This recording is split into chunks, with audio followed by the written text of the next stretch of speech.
افضل اسلام. ان عبد اللہ ابن عمرو ان رجلا سأل رسول اللہ صلی اللہ علیہ وسلم ای الاسلام خیر قال تطعم الطعام وتقرأ السلام علی من عرفت ومن لم تعرف. عبداللہ ابن عمرو رضی اللہ عنہما سے روایت ہے کہ ایک آدمی نے رسول اللہ صلی اللہ علیہ وسلم سے پوچھا کون سا اسلام بہتر ہے؟ آپ نے فرمایا تم کھانا کھلاؤ اور ان لوگوں کو سلام کرو جنہیں تم پہچانتے ہو اور جنہیں تم نہیں پہچانتے. تو یہاں پر اسلام کی جو پہچان ہے اور اسلام کی جو خوبصورتی ہے یا اسلام کا ایک طرز عمل جو ہے اس کا بیان ہے. اس میں ایک چیز عمل سے تعلق رکھتی ہے اور دوسری چیز قول سے تعلق رکھتی ہے. ایک قول ہے ایک فعل ہے. فعل کیا ہے؟ کھانا کھلاؤ. اور قول کیا ہے؟ سلام کرو جس کو تم جانتے اور جس کو تم نہیں جانتے. یعنی لا الہ الا اللہ پڑھنے کے بعد کچھ کرو، اور وہ کرنا کیا ہے؟ لوگوں کی کیئر کرو، اور لوگوں کی کیئر میں ان کی بھوک کا خیال رکھو. جیسے وہ سورۃ الدہر میں بھی آتا ہے وَيُطْعِمُونَ الطَّعَامَ عَلَىٰ حُبِّهِ مِسْكِينًا وَيَتِيمًا وَأَسِيرًا إِنَّمَا نُطْعِمُكُمْ لِوَجْهِ اللَّهِ لَا نُرِيدُ مِنكُمْ جَزَاءً وَلَا شُكُورًا إِنَّا نَخَافُ مِن رَبِّنَا يَوْمًا عَبُوسًا قَمْطَرِيرًا فَوَقَاهُمُ اللَّهُ شَرَّ ذَلِكَ الْيَوْمِ وَلَقَّاهُمْ نَضْرَةً وَسُرُورًا. تو وہ اللہ کی محبت میں یا کھانے کی محبت کے باوجود، جیسے آتا ہے نا لن تنالوا البر حتی تنفقوا مما تحبون، کہ جو اپنے لیے انسان پسند کرتا ہے وہی دوسرے کے لیے اگر پسند کرتا ہے تو وہ نیکی کو پہنچ جاتے ہیں. اس نے دراصل نیکی کر لی. لن تنالوا البر حتی تنفقوا، تو اس نے وہ خرچ کیا جو اس کو خود بھی پسند تھا. اور دوسری جگہ کہ کھانے کی محبت کے باوجود، یعنی اپنا دل چاہ رہا ہے کھانے کو لیکن وہ دوسرے کے منہ میں ڈال دیتے ہیں، دوسرے کو کھلاتے ہیں، مسکین کو، یتیم کو، اسیر کو، کیونکہ یہ سب سے زیادہ محتاج ہیں، ضرورت مند ہیں. اور پھر ان سے کیا کہتے ہیں؟ ہم تمہیں صرف اللہ کے چہرے کی خاطر کھلا رہے ہیں، ہم تم سے کوئی بدلہ اور شکریہ نہیں چاہتے. ہم تو اپنے رب سے ڈرتے ہیں کہ ہمیں اس دن کی تکلیفوں کا سامنا نہ ہو جو تیوری چڑھانے والا بہت سخت دن ہے. تو اللہ تعالیٰ ان کو اس دن کی شر سے پھر بچا لے گا اور ان کو خوشی، سرور اور تر و تازگی حاصل ہوگی. نضرۃ و سرورا. تو اس سے یہ پتہ چلتا ہے کہ اگر کوئی شخص کھانا کھلاتا ہے اور پھر خاص طور پر حاجت مندوں کو کھلاتا ہے تو ایسا شخص آخرت کی مشکلات سے بچ جائے گا. اور اس شخص کا اسلام بھی قابل قبول ہے اور اس کا اسلام بھی بہترین اسلام ہے. کیونکہ بعض اوقات انسان سوچتا ہے نا کہ اللہ کیا کروں کہ جس سے تیری رضا حاصل ہو جائے اور تجھے خوش کر سکوں.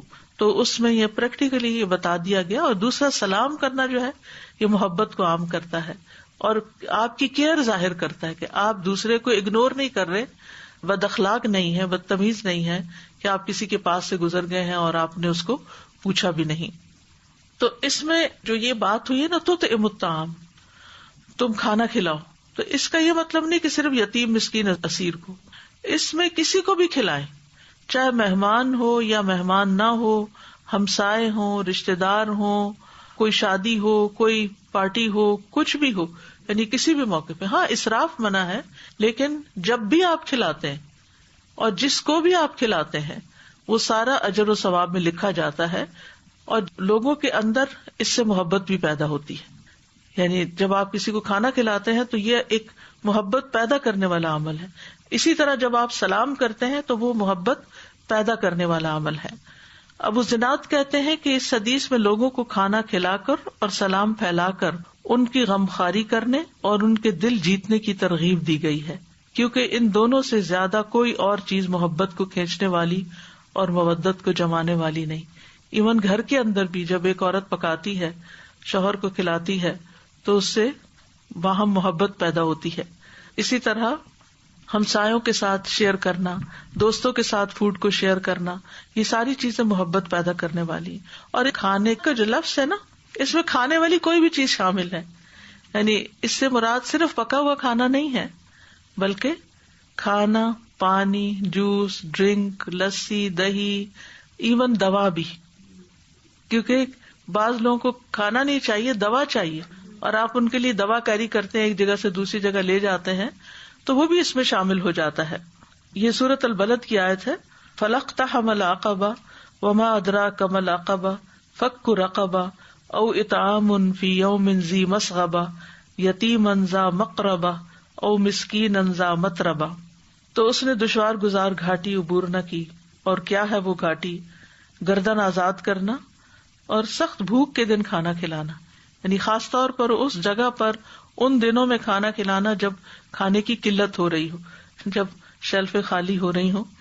اور یتیماً ذا مقربہ، قریبی رشتے دار کو جو یتیم ہو گیا ہو، کیونکہ بعض اوقات ہم باہر والوں کی کیئر کر لیتے ہیں لیکن جو گھر میں ہیں ان کی پرواہ نہیں کرتے.